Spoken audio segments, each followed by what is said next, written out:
আসন্ন জাতীয় সংসদ নির্বাচনে বৃহত্তর সুন্নি জোটের সমর্থনে বাংলাদেশ ইসলামী ফ্রন্ট মনোনীত মোমবাতি প্রতীক নিয়ে প্রিয় রাঙ্গুনিয়াবাসী, আমি আপনাদের সন্তান অ্যাডভোকেট ইকবাল হাসান সংসদ সদস্য প্রার্থী হয়েছি।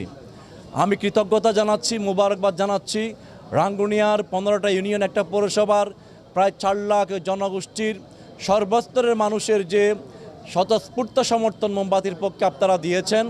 আমি আপনাদের কৃতজ্ঞতা এবং মোবারকবাদ জানাচ্ছি।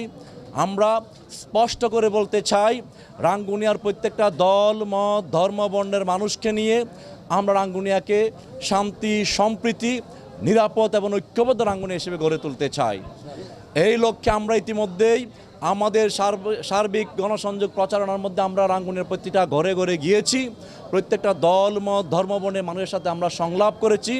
আলহামদুলিল্লাহ, রাঙ্গুনিয়ার উত্তর থেকে দক্ষিণ, পূর্ব থেকে পশ্চিম সর্বস্তরের জনতা আজকে মোমবাতিকে তাদের সার্বজনীন প্রতীক হিসেবে গ্রহণ করে নিয়েছে।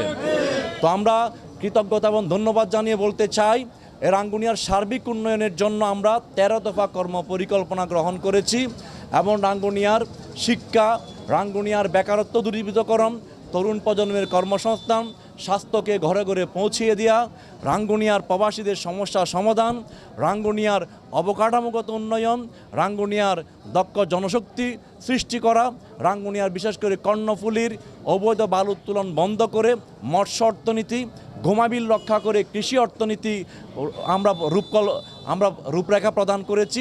কৃষি অর্থনীতি এবং আমাদের পরিবেশ বান্ধব শিল্পায়নের কথা বলেছি আমাদের 300 এবং 14 গ্রাম কেন্দ্রিক।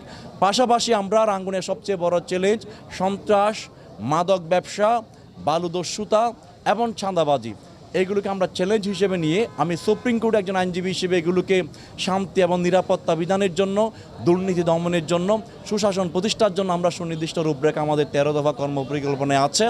আমি আশা করছি, প্রিয় রাঙ্গুনিয়াবাসী, আমরা আশা করছি এই 13 দফা কর্ম পরিকল্পনার সপক্ষে জাতীয় সংসদে কথা বলে আপনাদের সন্তান বাংলাদেশ সুপ্রিম কোর্ট আইনজীবী আমি অ্যাডভোকেট ইকবাল হাসান ইনশাআল্লাহ এই 13 দফা কর্ম পরিকল্পনা বাস্তবায়ন করে রাঙ্গুনিয়াকে বাংলাদেশের মধ্যে অন্যতম মডেল উপজেলায় রূপান্তর করতে পারবো ইনশাআল্লাহ। এবং সেই লক্ষ্যে আগামী 12 তারিখ আমি রাঙ্গুনিয়ার আবাল বৃদ্ধ বনিতা, দেশে বা প্রবাসে যারা যেখান থেকে আছেন, তরুণ প্রজন্ম, বিশেষ করে আমার মা বোনেরা, সবার কাছে আমি বিশেষ করে দোয়া চাই, ভোট চাই।